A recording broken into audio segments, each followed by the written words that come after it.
नमस्कार दोस्तों, कैसे हैं आप लोग। तो चक्रवृद्धि ब्याज की आज तीसरी क्लास है। तो इसमें लिखिएगा सबसे पहला नोट, आप ये लाइन लिख देना कि जब हमें 2 साल का चक्रवृद्धि ब्याज व साधारण ब्याज का क्या दिया हो, अंतर दिया हो। क्या दिया हो, अंतर।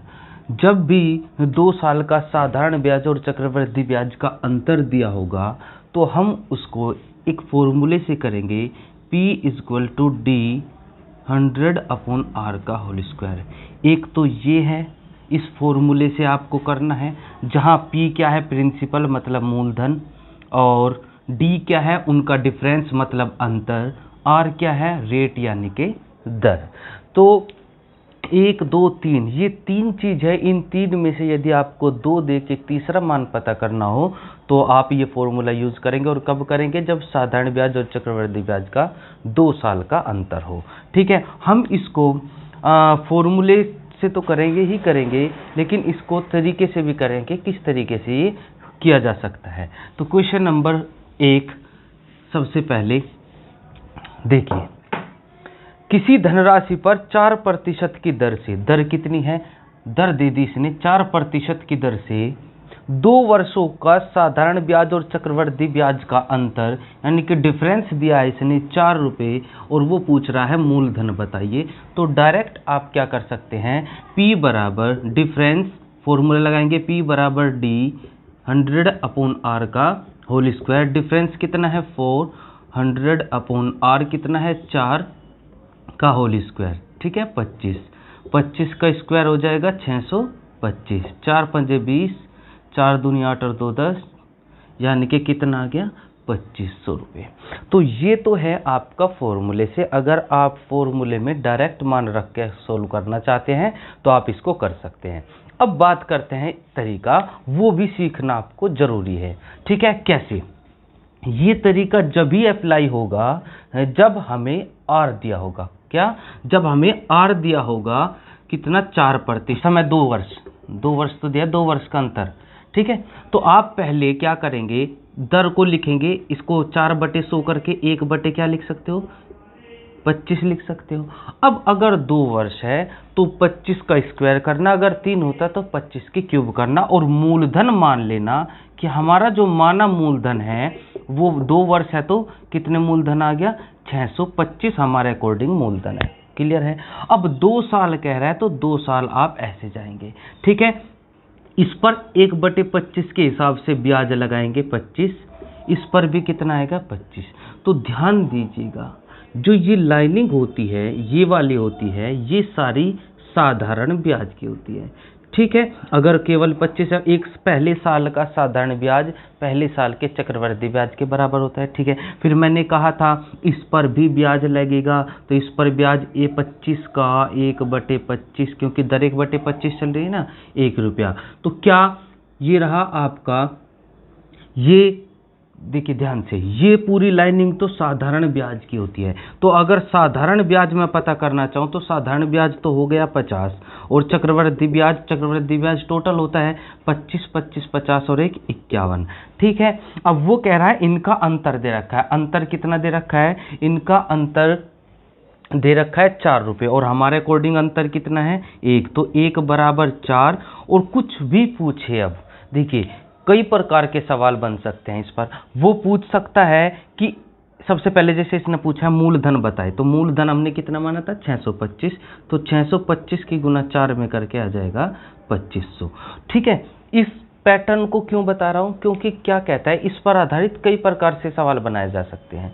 देखिए, दर दे के समय दे के आपने जैसे ये निकाला, आपको ये चीज सीखनी है।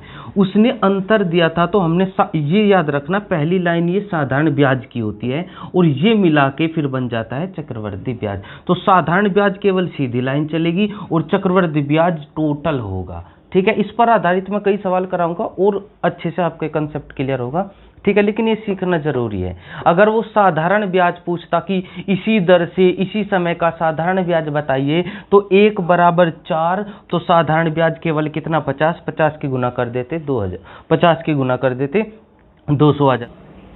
अगला सवाल, किसी धनराशि पर 10% की दर कितनी दे दी है? 10% की दर से कितने समय? 2 साल के साधारण ब्याज और चक्रवृद्धि ब्याज का अंतर 65 है। अंतर कितना दिया है? 65। वो कह रहा है धनराशि, तो एक तो वही है P बराबर से आप निकाल सकते हैं P equal to D 100/R का होल स्क्वायर। ये जब भी लगाना जब 2 साल का अंतर दे, तो इनमें से किसकी वैल्यू दी है? P की वैल्यू तो पता करनी है, डिफरेंस 65, R की वैल्यू 10, 100 यानी कि कितना हो गया? 6500। तो एक तो ये हो गया। फिर अथवा में हम क्या कर सकते हैं, मैंने 10% को बताया, 1/10 लिख सकते हो। तो 2 साल है तो कितने मूलधन मान लिया? मूलधन मान लिया आपने 100। ठीक है दोस्त, अब इसको 2 साल के लिए जाएंगे 1/10 के हिसाब से, 1/10 के हिसाब से, तो 10 रुपये, ये 10 रुपये। अब इस पर भी ब्याज लगेगा 1/10 के हिसाब से 1। तो इसमें क्या, जो ये वाली लाइनिंग होती है ये तो साधारण ब्याज होती है, क्योंकि हर साल का साधारण ब्याज बराबर होता है ना। और चक्रवृद्धि ब्याज टोटल मिला के 10, 20 और 1 21, और इनका डिफरेंस कितना? 1 बराबर सवाल में दे रखा है। डिफरेंस कितना है? 65, और मूलधन है 100। 100 का मान कितना हो जाएगा? 6500। क्लियर है? तो उम्मीद है अब की बार और अच्छे से समझ में आएगा। 3 साल का भी कराऊंगा, टेंशन नहीं लेना है। ठीक है, नेक्स्ट क्वेश्चन करते हैं। अब नेक्स्ट क्वेश्चन है, 1000 रुपए की धनराशि पर, अब की बार मूलधन दे दिया 1000 रुपए की धनराशि पर 2 वर्षों का समय, 2 वर्षों का अंतर कह रहा है, अंतर दे रखा है 10 रुपए। वो कह रहा है दर बताइए। अब यदि दर नहीं दी है तो आप ये वाला पैटर्न यूज नहीं कर सकते हैं। दर पूछे, जब तक दर नहीं दी होगी, तो दर पूछ रहा है तो बस एक ही फॉर्मूला, वही उसको आप कभी भी यूज कर सकते हैं। तो P equal to D 100/R का होल स्क्वायर, 0 से 0, ये स्क्वायर है, इधर आके अंडर रूट हो जाएगा, तो 10 बराबर 100/R, 0 से 0, R बराबर कितना प्रतिशत? 10%। ठीक है, उम्मीद है आप लोगों को अच्छे से अब क्लियर हो गया होगा कि ये वाला formula P equal to D 100/R का होल स्क्वायर, ये तो ऑलराउंडर है। जब भी 2 साल का अंतर दिया होगा तब आप ये लगा के कुछ भी पता कर सकते हैं। ठीक है, नेक्स्ट क्वेश्चन। अगला क्वेश्चन आपकी स्क्रीन पर है, आप खुद करके देखना इसको। उससे अगला क्वेश्चन देखते हैं। यदि किसी धनराशि पर 5% की दर से, R बराबर कितना? 5% की दर से 3 वर्षों के, अब की बार समय कितना दे दिया? 3 वर्ष के साधारण ब्याज और चक्रवृद्धि ब्याज का अंतर दे दिया है इसने 36.60 दिया है। तो धनराशि, अब नोट में लिखिएगा। नोट में लिखना है कि यदि 3 वर्ष के साधारण ब्याज और चक्रवृद्धि ब्याज में अंतर दिया है तो फॉर्मूला बनेगा P बराबर D 100/R का होल स्क्वायर और 100/100/300 प्लस R। ठीक है, आप ये फॉर्मूला लिखिए, या तो ये फॉर्मूला याद कीजिए या फिर हम जो तरीका कराएंगे उससे हम कर सकते हैं। ठीक है, तो पहले इससे करते हैं। P का मान पता करना है, डिफरेंस कितना? 36.60। इसके R लिखेंगे तो 5 से जब काटेंगे 20 बार तो 400 आ जाएगा, और 100/300 में R जोड़ देंगे, कितना है 10, तो 305 बन जाएगा। ठीक है दोस्त, पॉइंट हटाएंगे 2 0, 100 से 100 कट गया। ठीक, अब इसे काट देंगे आप, 5 से काटिए, 5 7 35, 1 5 3 15, 5 दूनी 10, 5 7 35, 5 6 30, 5 1 5। ये देखिए 12 बार कट जाएगा, 12 और 12 चौक 4800, यानी कितना गया? 4800 रुपये। ये तो आपका है इस फॉर्मूले से। अगर आप फॉर्मूला नहीं याद रख पा रहे हैं तो फिर आप वही 5% को लिखेंगे 1/20, कर सकते हैं 5/100। अब इसके 3 वर्ष है तो 3 बार करेंगे, यानी कि कितना हो जाएगा? 8000। तो मूलधन कितना हो गया दोस्त? 8000 हो गया। अब 3 साल है तो 3 बार हम इसको करेंगे। कैसे? पहले साल का 1/20 के हिसाब से, तो 20 के हिसाब से आ जाएगा 400। बस एक बार 400 आ गया तो ये भी 400 होगा, ये भी 400 होगा, क्योंकि पहली लाइन साधारण ब्याज की होती है और साधारण ब्याज हर वर्ष का बराबर होता है। फिर क्या करेंगे देखिए, अब आप जब यहां से इस साल पे आएंगे तो 400 रुपए का तो ब्याज होगा ही होगा, साथ में यहां से भी ब्याज मिलेगा आपको, 400 से भी तो ब्याज मिलेगा। 400 का 1/20 के हिसाब से मिलेगा 20 रुपए का ब्याज। क्लियर है? अब यहाँ आएंगे, ये तो मिलेगा ही मिलेगा। इससे पहले टोटल जितने पे भी ब्याज है उस पे भी मिलेगा। तो टोटल कितना, 400 और 400 800, 820। तो 820 का किस हिसाब से, 1/20 के हिसाब से कितने रुपए का, 41 रुपए का। तो यहां कितने का ब्याज मिल गया, 41। ये 41 कितना है इससे पहले, क्योंकि चक्रवर्ती ब्याज क्या होता है, चक्रवर्ती ब्याज पिछले समस्त ब्याजों पे भी ब्याज मिलके चक्रवर्ती ब्याज बनाता है। तो ये चीजें आप बहुत अच्छे से समझिए, ठीक है। तो टोटल जो ब्याज हो गया, देखिए ये तो साधारण ब्याज की लाइनिंग है 400 400, और टोटल चक्रवर्ती ब्याज है। तो टोटल में से जब ये घटाएंगे तो केवल ये ही रह जाएगा, तो 20 रह जाएगा और 41 रह जाएगा, ठीक है। अर्थात कितना रह जाएगा, 61। आप सबको जोड़ दें, 400 400 800 4 1200, 1261 में से 1200 घटा देंगे तो 61 ही तो रहेगा ना। तो 61 बराबर, और डिफरेंस कितने का है, 36.60, ठीक है। पॉइंट हटा दीजिए 00, और ये कट जाएगा कितने बार, 60 बार कट गया। और 1 बराबर 0 से 0, 1 बराबर 6/10। क्या पूछा है, मूलधन। तो मूलधन कितना है, 6/10 गुना कितना माना है, 8000। 0 से 0 4800, ठीक है। तो दोनों तरीकों में से जो आपको अच्छा लगे वो आप कर सकते हैं। 3 साल का एक सवाल और कराऊंगा ताकि ये वाला कंसेप्ट और अच्छे से क्लियर हो। इसमें तो डायरेक्ट बस वैल्यू पुटअप करनी है और सोल्व करना है, इसमें करना होता है। तो इसको आप अच्छे से सीखेंगे, ठीक है। नेक्स्ट क्वेश्चन है, वह राशि ज्ञात कीजिए जिस पर इतने वर्षों में, तो टाइम कितना दिया है, एक सही 1/2 यानी कि 3/2 वर्ष तो टाइम दिया है। 10% की दर पर अर्धवार्षिक, जैसे ही अर्धवार्षिक हो गया तो ये तो हमें यूज होगा नहीं। अर्धवार्षिक कहा है तो अर्धवार्षिक कहते ही जो समय होगा पिछले वाले समय में 2 से गुना करेंगे, तो जब इसमें 2 से गुना करेंगे तो 3 वर्ष आ जाएगा, और दर को आधी कर देंगे, दर कितनी हो जाएगी, 5%। अब ये यूज होना है। इसने कहा डिफरेंस दिया है 244, डिफरेंस 244 है। तो मूलधन आप पहले तो डायरेक्ट फॉर्मूले से बताऊंगा, P बराबर डी 100/r का होल स्क्वायर और 100/300 प्लस r यानी कि 305, ठीक है। तो क्या करेंगे, 5 से काट देंगे 20, 20 का स्क्वायर हो जाएगा 400 गुना 100 और 305, 5 से काट देंगे 5 8 40, 5 61 बार, ये 4 बार कट गया, अर्थात आ गया 32,000 रुपये, ठीक है। तो ये तो है इसका फॉर्मूला बेस्ड। अब बात करते हैं मेथड वाले से। तो मेथड को क्या करेंगे, 5% को इसे थोड़ा रफ कर दीजिए, समय 3 वर्ष और r का मान 5%। 5% को लिख सकते हैं 1/20, अर्थात 20 है तो 20 की क्यूब यानी कि मूलधन मानेंगे आप कितना, 8000। ध्यान से समझिएगा, बिल्कुल 8000 हो गया। अब 8000 को आप 3 बार डिवाइड करेंगे क्योंकि 3 साल है, 1/20 के हिसाब से। तो ये भी 400, ये भी 400, ये भी 400। ये वाली जो लाइन होती है वो साधारण ब्याज की होती है। क्यों, क्योंकि साधारण ब्याज प्रत्येक वर्ष का बराबर होता है। और यही अब हम चक्रवृद्धि ब्याज के बारे में बात करते हैं। देखो, पहले साल का साधारण ब्याज बराबर चक्रवृद्धि ब्याज। ये चक्रवृद्धि ब्याज कब बनेगा, जब देखो पहले साल के ब्याज तो 400 ही है, लेकिन जब इस ब्याज पे भी ब्याज मिलेगा तो वो चक्रवृद्धि ब्याज बन जाएगा। तो कितने, 1/20 के हिसाब से 20 रुपये हो गए, ठीक है। इससे पहले और तो कोई ब्याज है नहीं।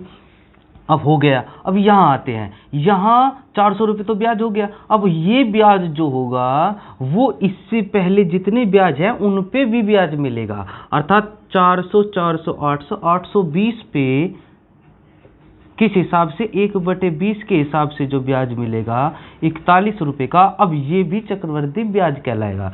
तो कितना टोटल ब्याज, अब इनका ये तो आपको पता है, ये साधारण ब्याज, ठीक है, और टोटल चक्रवृद्धि ब्याज।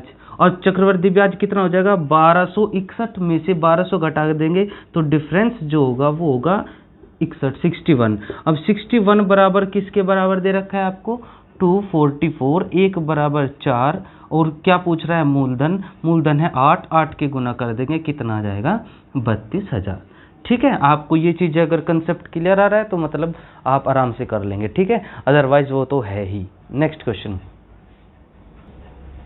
नंबर नेक्स्ट, यदि एक धनराशि पर R बराबर 4% की दर से 2 वर्ष का चक्रवृद्धि ब्याज कितना दे रखा है, 102 दे रखा है, और वो कह रहा है उसी दर पर 2 वर्ष का साधारण ब्याज, मतलब इसी दर पर 2 ही साल का हमें क्या चाहिए, साधारण ब्याज।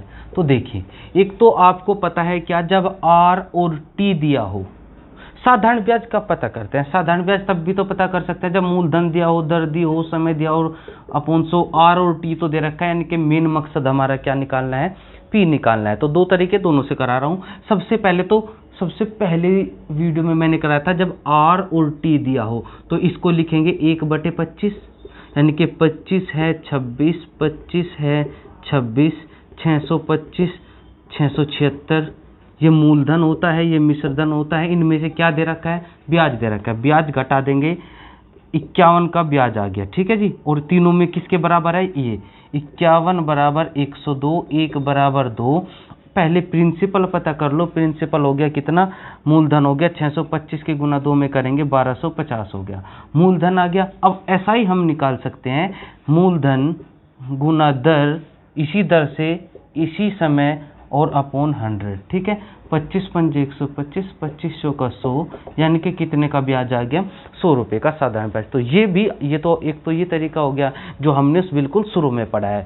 दर और समय से हमने मूलधन निकाल लिया, मूलधन इसमें रख के ऐसा ही निकाल लिया। लेकिन जो अब लेटेस्ट पैटर्न हम पढ़ रहे हैं उससे कैसे करेंगे, देखिए R इसे 125 ही 1/25, तो कितना हो जाएगा, 2 है तो 625 मूलधन हो गया, ठीक है। मान लेंगे मूलधन 625 है, फिर इसको 2 भागों में 1/25 के हिसाब से 25 ये हो गया, 25 ये हो गया, 2 साल है। फिर इस पे भी ब्याज लगेगा 1/25 के हिसाब से 1 का।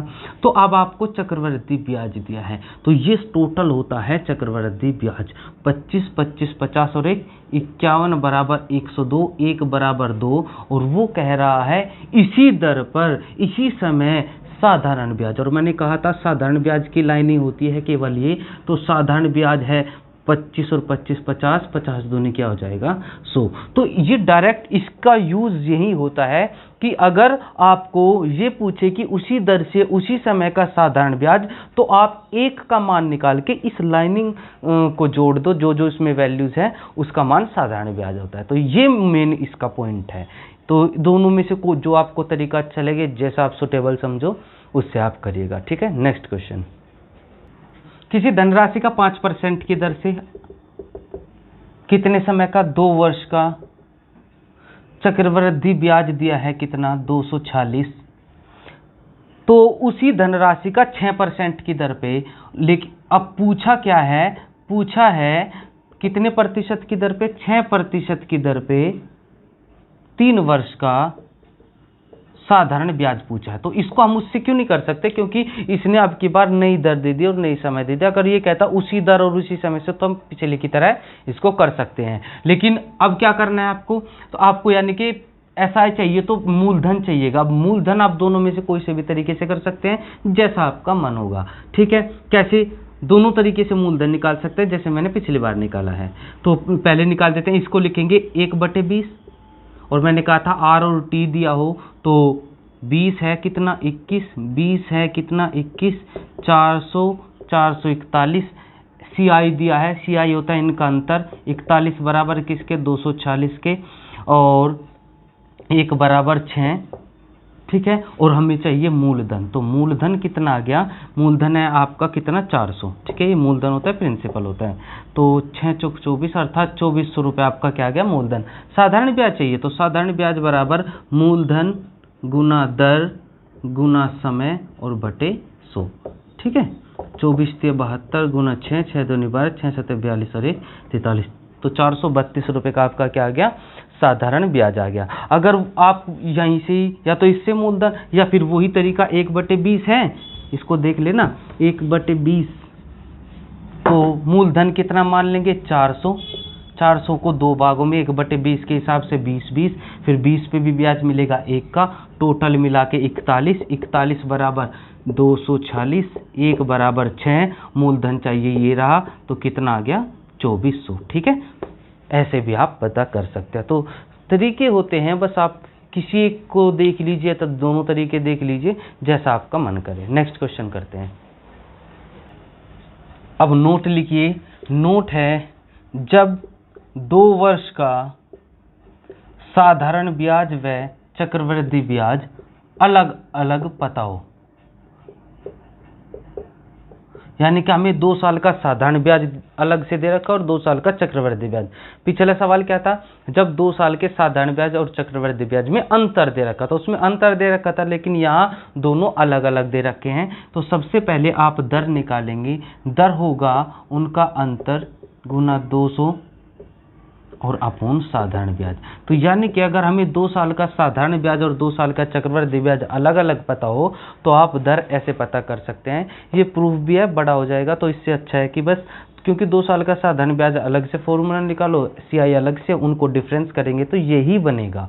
तो इससे अच्छा है आप दर डायरेक्ट पता कर सकते हैं इस फॉर्मूले से।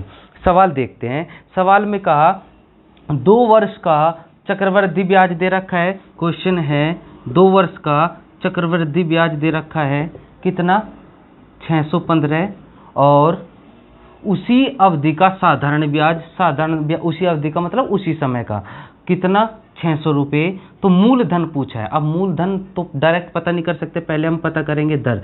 दर कैसे, उनका डिफरेंस कितना, 15 गुना 200। ये 2 इस वजह से आता है, समय 2 है तो इस वजह, और बटे साधारण ब्याज कितना, 600, 200 3 600, तो 5% की दर आ गई। अभी तो केवल हमारे पास क्या आई है, दर। तो अगर आपके पास दर आई है तो मूलधन कैसे पता कर सकते हैं, या तो चक्रवृद्धि ब्याज पता कर लीजिए, ये साधारण ब्याज से। तो मैं प्रीफर करूंगा साधारण ब्याज से, क्योंकि साधारण ब्याज आपको 600 दे रखा है। तो पी आर की वैल्यू 5, टी की वैल्यू 2 साल 600, 5 दूनी 10, 1 0 कट जाएगी तो कितना आ जाएगा, 6000 रुपये। तो समझ में आई बात आपको। सबसे पहले आप दर पता करें इस फॉर्मूले से, फिर दर पता करके मूलधन का पता करेंगे, या तो साधारण ब्याज में निकाल दो। साधारण ब्याज का फॉर्मूला, साधारण ब्याज दे रखा है ना, पी आर टी अपॉन 100, आर भी पता है, टी भी पता है, तो भी मूलधन पता चल जाएगा। चक्रवृद्धि ब्याज से भी पता कर सकते हैं, क्योंकि आर देखिए, आर 5% हो गई, समय 2 हो गया, तो इसको 1/20 यानी कि 20 है 21, 20 है 21, इससे भी आप मूलधन पता कर सकते हैं। तो जैसे आपको अच्छा लगे ऐसे करिएगा। नेक्स्ट क्वेश्चन 2 वर्ष का साधारण ब्याज दे रखा है कितना, 900, और चक्रवृद्धि ब्याज दे रखा है कितना, 954। तो वो पूछ रहा है कि मूलधन बताना है। तो सबसे पहले पता करेंगे दर, डिफरेंस कितना, 54 × 2 × 100 अपॉन कितना, साधारण ब्याज लिखना है नीचे 900, 2 0 से 2 0, 9 6 54। तो दर कितनी आ गई, 12%। मैंने कहा था जब 12% दर आ गए तो मूलधन साधारण ब्याज से पता कर लीजिए। साधारण ब्याज बराबर मूलधन गुना दर गुना समय 2 वर्ष है हम, और अपॉन 100। 4 से काट देंगे, 4 3 12, और 4 से काट देंगे 25, 3 दूनी 6, 6 से आप इसको काट सकते हैं, 6 से 6 एकम 6, 3 6 5 30, इसकी मल्टीप्लाई हो जाएगी तो मूलधन आ जाएगा 3750। ठीक है, कर सकते हैं, इसको करिए। इसी सवाल को इस तरीके से भी पूछा जा सकता है, ब्याज की किसी वार्षिक दर से किसी धनराशि का 1 वर्ष का साधारण ब्याज, 1 वर्ष का साधारण ब्याज कितना है, 260 है, और उसी धनराशि का 2 वर्ष का चक्रवृद्धि ब्याज कितना दिया है, 540.80। ठीक है, तो दर पूछ रहा है। देखिए आपको 2 वर्ष का सीआई है, अगर आपको 2 वर्ष का एसआई पता चल जाए तो आप आराम से दर का फॉर्मूले से आप कर सकते हैं, लेकिन हमें तो 1 साल का एसआई चाहिए। अब 1 साल का एसआई चाहिए तो हर साल एसआई बराबर होता है, तो एसआई को निकालने में कोई टेंशन नहीं है। तो 2 वर्ष का एसआई कितना हो जाएगा, 2 से गुना हो जाएगी, अर्थात 520 हो गया कि नहीं हो गया। ठीक है, क्योंकि इसे चक्रवृद्धि ब्याज को नहीं कर सकते कि 2 साल का इतना 1 साल का 2 से भाग करके, नहीं, क्योंकि चक्रवृद्धि ब्याज हर साल का अलग अलग होता है, बल्कि साधारण ब्याज हर साल का बराबर होता है। तो क्या 2 साल के दोनों आ गए तो दर हो जाएगा इनका डिफरेंस, यानी कि 20.80 गुना 2 गुना 100 अपॉन साधारण ब्याज कितना है, 520। पॉइंट लगेंगे, लो जी, 100 से 100 कट गया, 0 से 0, 2 से काटेंगे 26, और ये कट जाएगा 8 संग 48, 8 दूनी 16, ये 8 बार कट गया, यानी कि कितना हो गया 8%। समझ में आई बात नहीं? ऐसे ही एक आध सवाल ऐसे भी पूछ सकता है, आपको 3 वर्ष का एसआई दे देगा 360 रुपये और 2 वर्ष का सीआई देगा। 2 वर्ष का सीआई कुछ भी मान लीजिए, आप मान लीजिए 300 रुपये मान लीजिए, तो आपको 2 वर्ष की सीआई से मतलब नहीं है, ये तो हमें देगा, इसको चेंज नहीं कर सकते। लेकिन यहां से 2 वर्ष का कैसे पता करेंगे? पहले 1 वर्ष का पता करना 120, फिर 2 साल का पता कर लेना 240 रुपये। अब इनका डिफरेंस गुना 2 गुना 100 बटे साधारण ब्याज। कहने का मतलब साधारण ब्याज 1 वर्ष का दे के आप 2 वर्ष का पता कर सकते हैं, 5 साल का दे दे तो पहले 1 का पता करो फिर 2 से गुना कर दो। तो साधारण ब्याज को तो ऐसे चेंज किया जा सकता है, लेकिन चक्रवृद्धि ब्याज को ऐसे चेंज नहीं किया जा सकता। इस चीज को आप ध्यान से रखें, ठीक है? करिए। तो अब हम पढ़ रहे हैं किस्त। देखिए, किस्त के क्वेश्चन साधारण ब्याज में भी थे और इसमें भी है, तो साधारण ब्याज का आप फॉर्मूला याद रख सकते हैं। अब किस्त चक्रवृद्धि ब्याज में कैसे पता करनी है, पहले सवाल पढ़ते हैं। एक व्यक्ति ने कुछ राशि उधार ली और उसे 8820 रुपये प्रति वर्ष की 2 समान किस्त, मतलब जो किस्त दी है प्रति वर्ष, यानी कि एक हर साल में 8820 रुपये हर साल में किस्त दे रहा है। तो 2 किस्त दी 8820 की, यदि चक्रवृद्धि ब्याज 5% की दर हो, यानी कि दर कितनी हो 5% की हो, तो उधार ली गई कुल धनराशि क्या है? यानी कि हमें राशि पूछ रहा है कि उसने उधार कितने पैसे लिए थे। तो क्या तरीका है, सुनिए। पहले 5% को तमीज से लिखेंगे 1/20, क्लियर है? अर्थात कैसे करना है, 20 रुपए की राशि थी, आपने किस्त कितनी लौटाई 21 रुपए की। 20 रुपए पे 1 रुपए का ब्याज मिला के 21 की। और चूंकि आप देखते हो जितने साल बढ़ते चले जाते हैं 1 + r/100⁻n, यानी कि 1 साल के लिए 1, 2 साल के लिए 2, 3 साल के लिए 3, मतलब जितने साल चलेंगे उसका स्क्वायर या क्यूब करते चलेंगे। अगले साल चलेंगे तो 20 का स्क्वायर कर देना 400 और इसका स्क्वायर कर देना 441। अगर 3 किस्तों में बांटता तो ये 8000 हो जाता, 20 की ही क्यूब करनी है और ये हो जाता है 21 441 9261। क्लियर पॉइंट है आपको? तो जितने भी साल चलते रहना है आपको स्क्वायर क्यूब फोर्थ करते रहना है। लेकिन 2 किस्तों में कहा था, 2 के बारे में बात करेंगे। ये मूलधन है और इधर क्या है भाई, किस्त है। और जीवन में हमेशा किस्त क्या होती है, बराबर होती है। अब हमें किस्त बराबर करना है, हर सवाल में ऐसे किस्त बराबर करेंगे। तो सबसे बड़ी किस्त तो 441 है। आप एक काम कर सकते हैं, 21 को 441 बना सकते हैं, किससे गुना करके 21 से, यानी कि 21 से पूरे में गुना कीजिए तो ये तो 441 बन गया और ये बन गया 420। ठीक है, यानी कि भाई पूरे में करेंगे ना, तो मूलधन हो गया, ऐड कर देंगे 820 और किस्त यहाँ भी 441 है, यहाँ भी 441 है। तो हमें इसमें सबसे मेन काम है किस्त को बराबर करना। ज़्यादा कोई टेंशन नहीं होती, जो होता है उसी से गुना चलती रहती है। तो क्या 441 बराबर किसके दे रखा है, 882 0, 1 बराबर 2, 2 से कट जाएगा। मूलधन पूछा है, मूलधन है 820, तो 20 की गुना 820 में कर देंगे, ये हो जाएगा 16,400 रुपये उसने क्या लिया था, उधार लिए थे। समझ में आई बात? अगला सवाल एक बार और कराऊंगा, ये चीज समझना है बस आपको, ठीक है? करिए।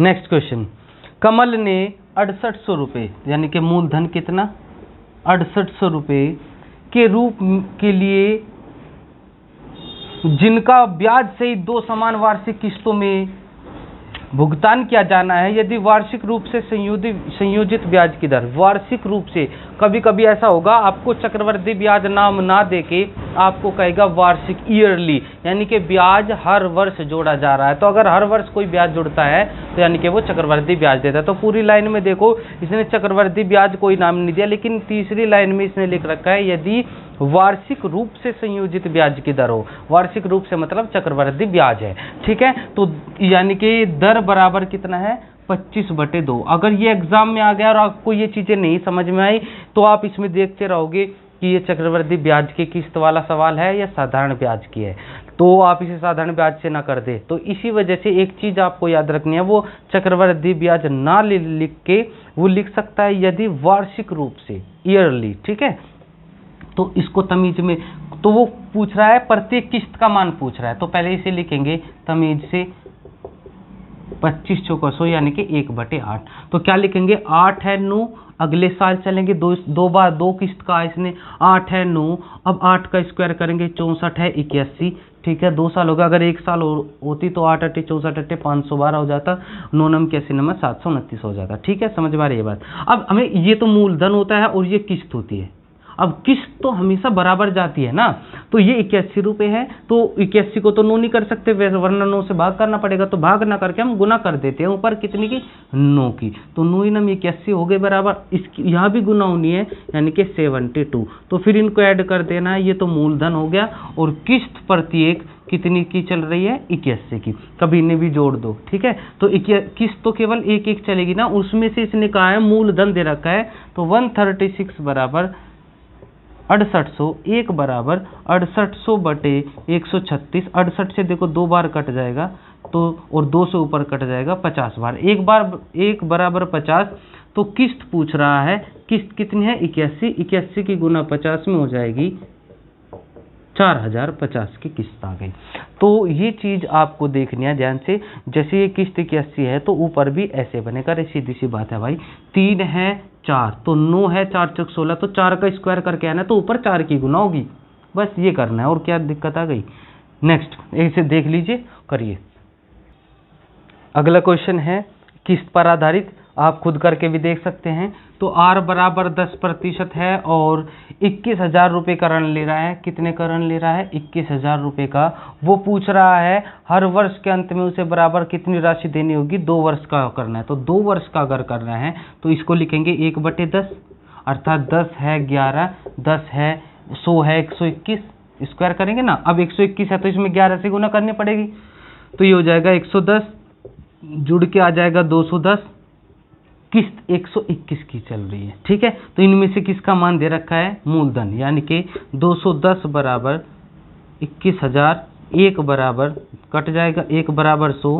किस्त का मान पता करना है, किस्त कितने की चल रही है 121 की, तो 121 की गुना कर देंगे 12,100। तो देखिए अभी मैं एक 3 साल का बता देता हूँ आपको, अगर एग्जाम में आ जाए तो 3 साल को कैसे करना है। सपोज कीजिए यही 3 साल का दे रखा है, तो 10 है तो 11, फिर 100 है तो 121, फिर 1000 है तो 1331। क्लियर है। अब किस्त आपको बराबर करने, तो सबसे बड़ी किस्त को ध्यान में रख के करना, यानी कि 1331। तो इन्हें सबको 1331, इन सभी को 1331 बनाना है। तो इसमें किससे गुना होगी, 121 की गुना 11 में करके आए थे ना, तो इसमें तो होगी 11 से गुना। तो देखो 1331 बन गया। जब इधर कर दी तो इधर भी गुना कर देना 1100।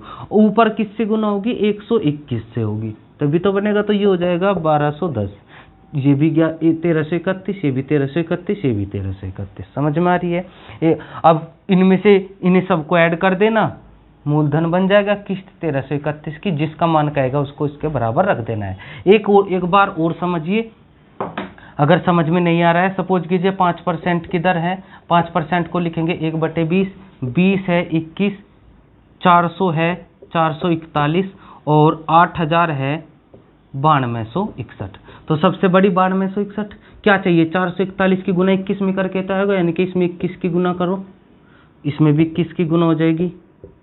फिर ऊपर 441 की गुना करो, इधर भी 441 की गुना हो जाएगी।